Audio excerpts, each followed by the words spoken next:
press for my knee. Stretch out the fingers and smash a little harder. Close the eyes and see how far you can take it, but keep checking in on the breath. These are two things you got to keep kind of manipulating. How hard do I press? How hard do I stretch? And how deep am I breathing while doing it? All right, some movement.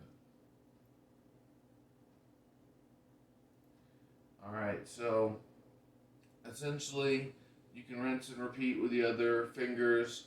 I'm not going to run through them all because you can clearly see where I'm going. But I'd like to continue on with starting to work with the hips now. So we've got this position again that we started to work with in our first seated meditation. I want you to come back to it and possibly lower whatever you're sitting on. If it's the ground, then try sending the feet out a little bit further these ways and out further from your body.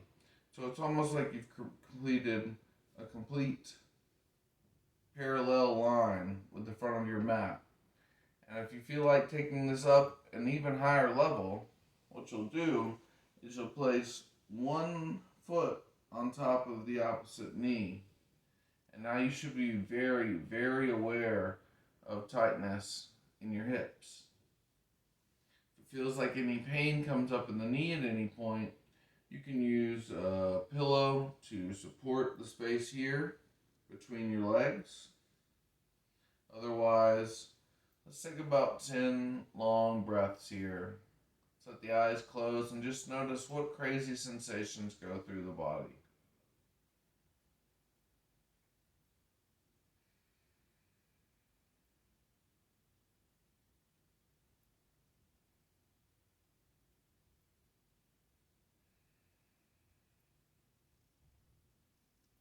So when I go into long hold positions, a lot of times the body starts to kind of freak out, like really start to cause the heart to race, really start to tell me these signals like something's under my skin, something's really wrong, but it's not a sharp shooting pain. And what I want you to do is start to play with this game of, all right, that is not real pain. That is actually just agitation in my body that needs to be washed away.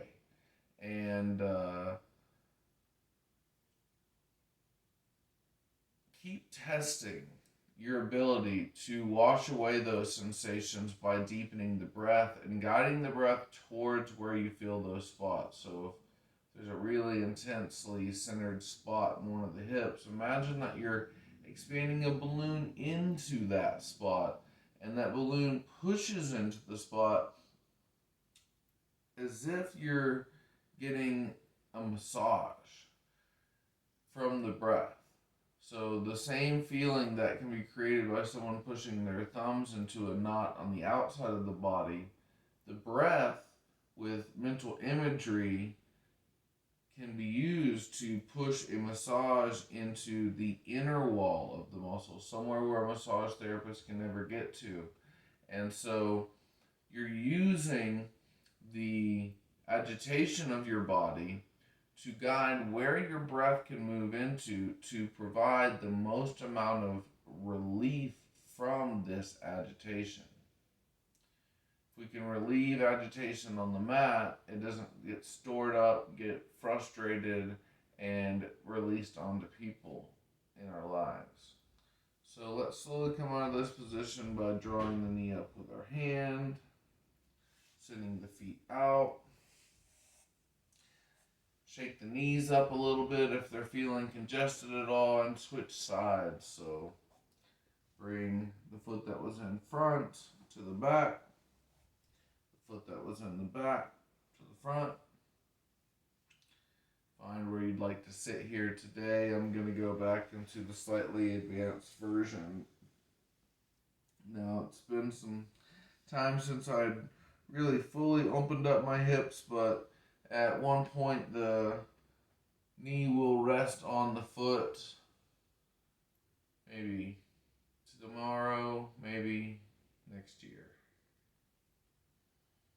With the eyes closed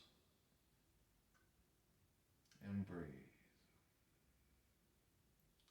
A neat way of activating some spaces in the body here is to apply the hands like so to the feet and push inward and reciprocate that push with an outward push from your feet. Lift up the top of the head. You should feel something extra. Breathe into that something extra. Release that something extra as you exhale, letting the breath move away visually from the extra. Rinse and repeat.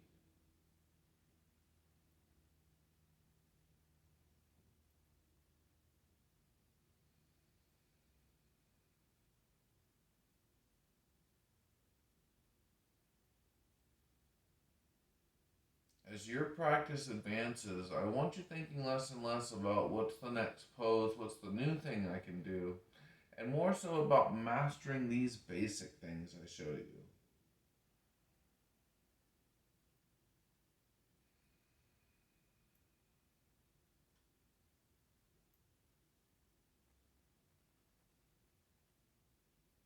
You're looking to get more and more subtle with the practice instead of more and more messy.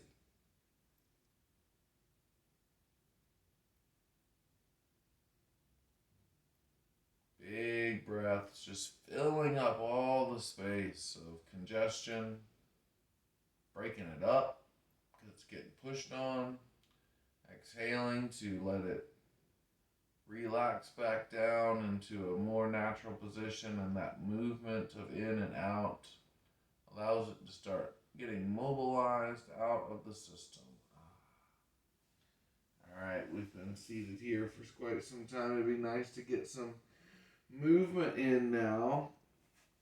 So, once you're coming back on hands and knees,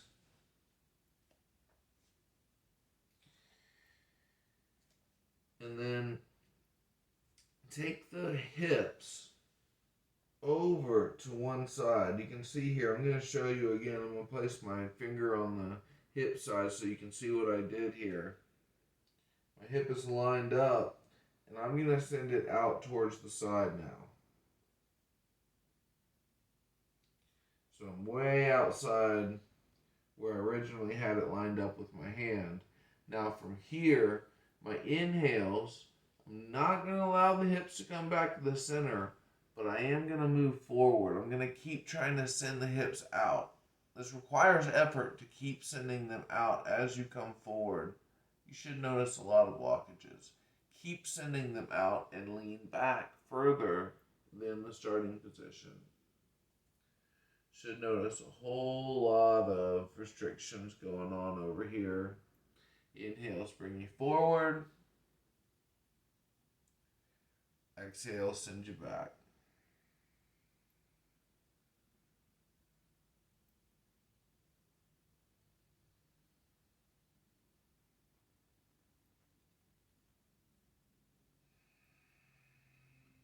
Keep trying to send the hips over to one side, more and more.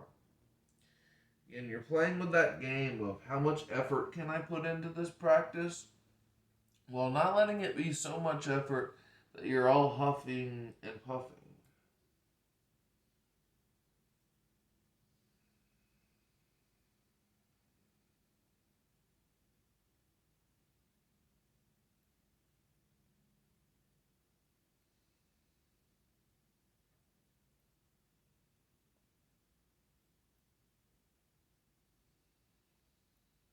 There's always going to be a feeling of kind of rushing into the next thing.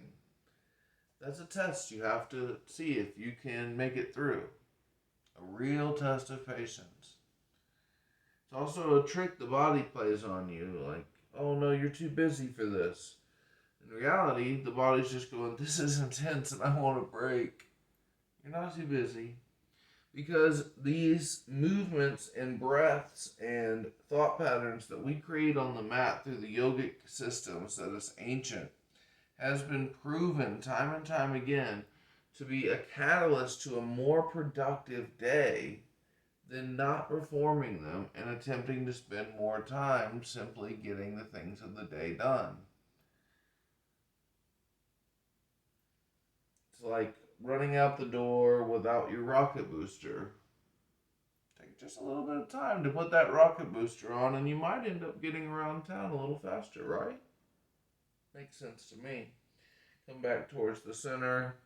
Walk the hands towards you and let a couple hip circles happen here. Whoa. Crazy stuff going on here.